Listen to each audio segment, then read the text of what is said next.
Hi everyone, I'm Anna Koy and I lead the Brussels office at Mavence. Thank you very much for joining us for the next interesting conversation in our series of Associations Leaders Talk that we do together in partnership with ESAE, the European Society of Association Executives. I'm super happy to have with me today Nicolas Hodac, who's the treasurer of ESAE, but also the director general of UNESDA in the professional life. Thank you so much, Anna, for having me. It's a pleasure to be here. Super. Can you tell us a little bit more about your organization and obviously the mission that you're driving leading UNESDA? Thank you. UNESDA is the European association representing the soft drinks industry, so non-alcoholic beverage industry, and we have 12 companies and 27 national associations. So every country in Europe has a national association that represents the soft drinks industry, but we also have 12 companies. The large companies going from Coca-Cola to Pepsi, Red Bull, but also Carlsberg, Mhm. Royal Unibrew. And we are the association here in Brussels representing the interest to the European institutions. Super. So you've been leading the association for a few years now. But what has brought you to the role of being an association leader? Well, I've always believed in the value that associations bring. During my entire professional career, 20 years now, EU affairs here in Brussels, um, I always was actively engaged in the associations of which I was a member, whether it's in the working groups, uh, leading a working group, sitting on the board. And so I always saw that, associations bring real value in bringing people together, bringing different perspectives together, and then presenting that as a unified voice to the outside world. During my entire career, that's really has been the red line, being actively engaged in Mhm. associations. And so when the opportunity presented itself at UNESDA to take over the leadership here, then I immediately said yes because I wanted to move from the private sector to Mhm. the other side of the other side of the coin and lead an association. Yeah. Indeed interesting because even though, as I understand, you've spent your most of your career within the corporate sector, different companies, but nevertheless not inside an association, you have been, in fact, an active member. But if you reflect on that, do you see any, um, let's say, added value of bringing that maybe more corporate mindset into an association leadership role? Yes, definitely. I think very often a criticism that we get here in Brussels in this bubble is that generally people are disconnected, whether being a politician, whether being a policymaker, whether being an industry representative. Your people are far away. Mm. And this, to a certain degree, also happens in the world of association, because very often your members, maybe don't have an office here, or their headquarters are obviously outside of Brussels. And having spent 15 years in the private sector, gives me a good understanding of how companies work, both positive and negative, but how they work. How can I motivate a company to step up, come together, and make certain commitments, etc. But how can I also challenge them, knowing how far one can push a company sometimes. So it has something that has benefited me a lot. I'll come back to that in a moment, but just to kind of thinking about the different aspects and qualities that one should have when driving an association, what do you think is the key quality to be a good association leader? Um, you have to foster membership engagement. I think that Mm. is key in the first place. Um, we serve our members, but without the involvement of our members, there's nothing much that we can do by ourselves. And so it's extremely important for us to develop an environment where members engage and feel comfortable and are in a safe space to engage. So you leave your competitive head outside of the Mm. door, and you come into a safe space where you can be open and Mhm. engage. I think, through that membership engagement, we as a secretariat become better at what we do. Why? Because I think our work is like selling a car. You will only be good at selling the car if you know what is in the car. The same here. Only through the membership engagement do I understand what the topic is really about, and can I then be a better advocate for the association, Mm. for the companies to the outside world.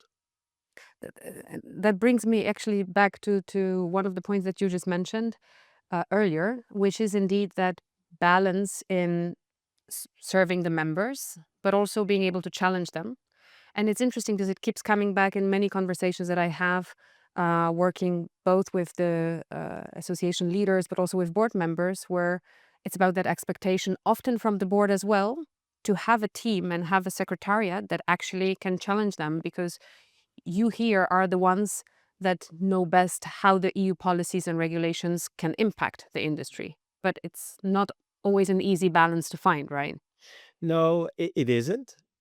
But I also think it is really, as you say, it is our responsibility, Mm. whether the leader of an association or member of staff is to indeed challenge. It is our role. Now, obviously, if after twice, a third time you get a no, then I mean, then the signal is clear. Mhm. But go through that process. That's what I say to everybody in the team.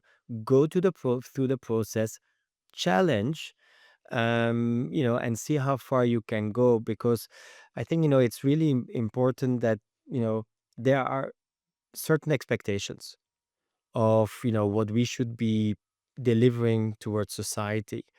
But if you do not challenge people, people remain within their comfort Mm. zone. And we have to, take them out of this so it is a balance that you need to find.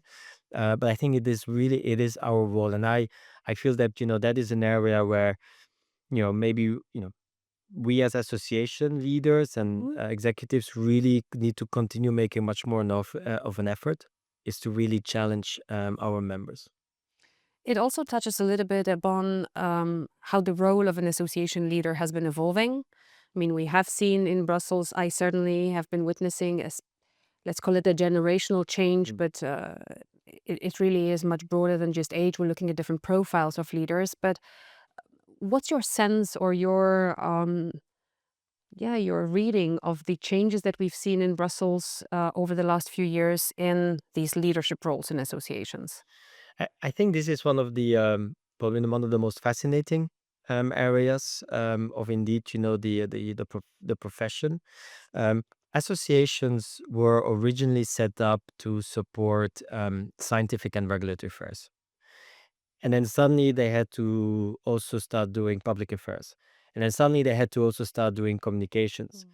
And today, a successful association is one that embraces all these different skill sets, but integrates them within each other, so that one doesn't become a bolt of the other, but basically is part of one and the same, pie. And so that when you develop a strategy, you are thinking about all of these components as being part of one strategy. And it is something that I have witnessed myself. I was very fortunate that my parents were both leaders of associations, and I have, witnessed how they have gone through this shift, and I was inspired by their changes.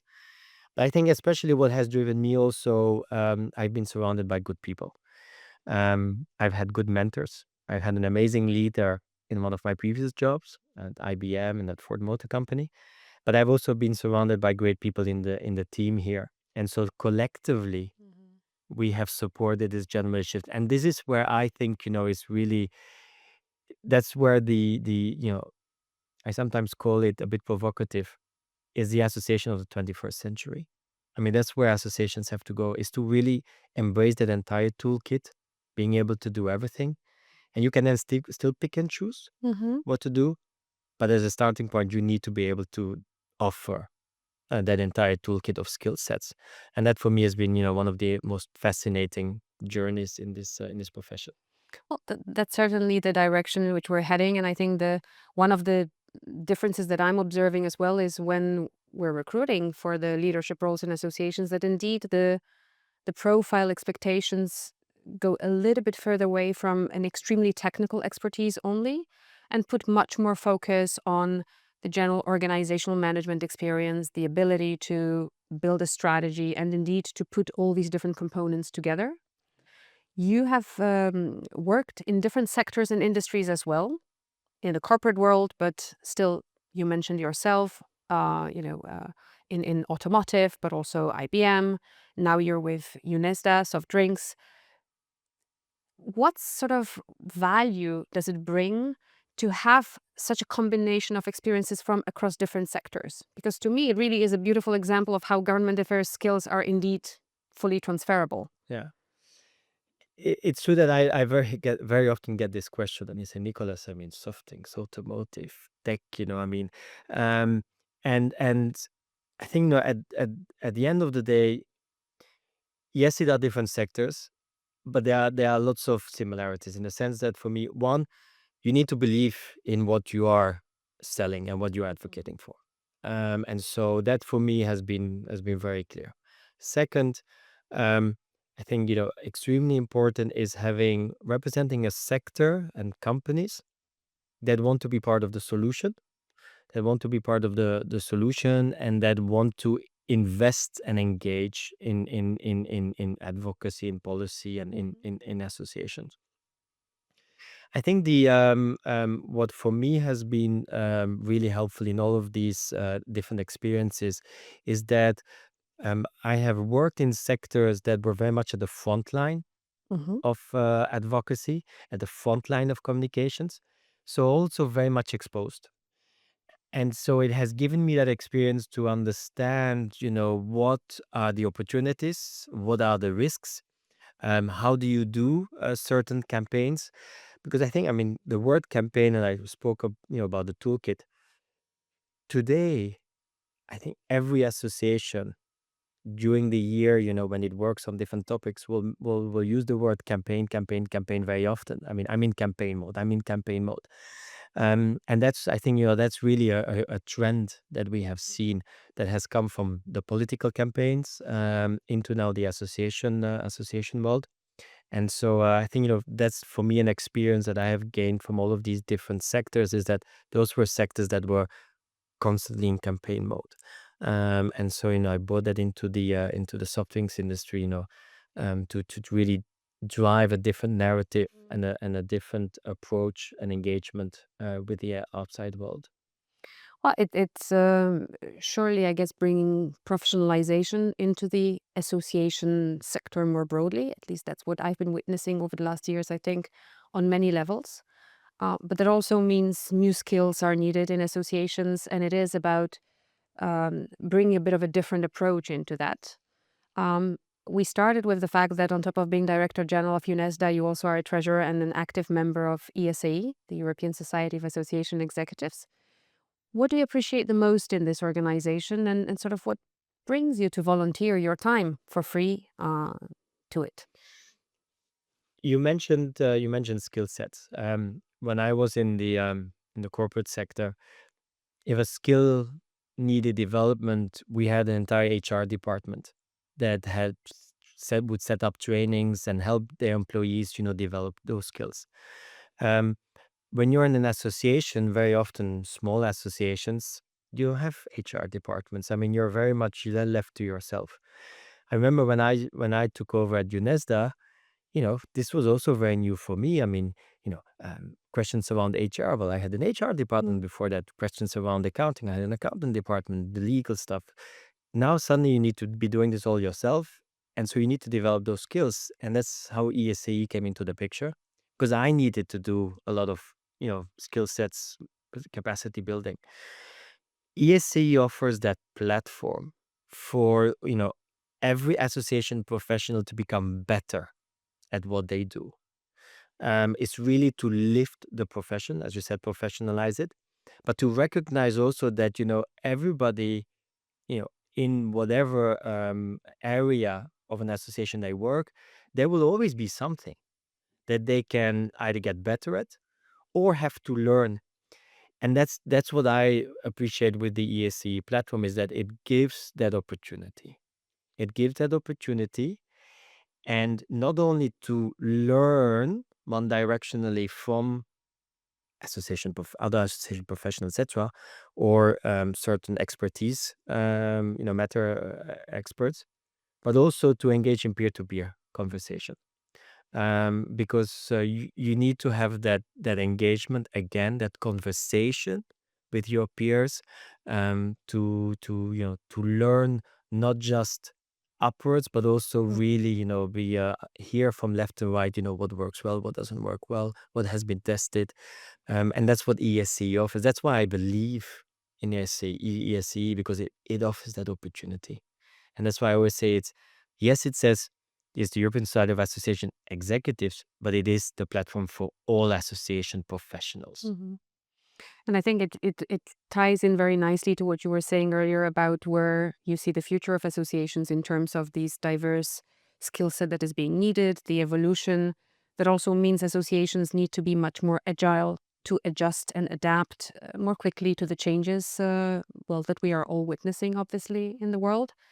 Having that kind of a platform, again, allowing for maybe some mentoring opportunities as well, or connecting precisely with your peers where you get out of the sectoral expertise. And I think this is, for me, also always a very beautiful example when we work together with the ESAE to see that it is possible to have serious Yeah, conversations with yeah, people who are from completely different sectors, maybe sometimes even competing in certain areas, but still bringing the overall value of what it means to be professionally representing an association.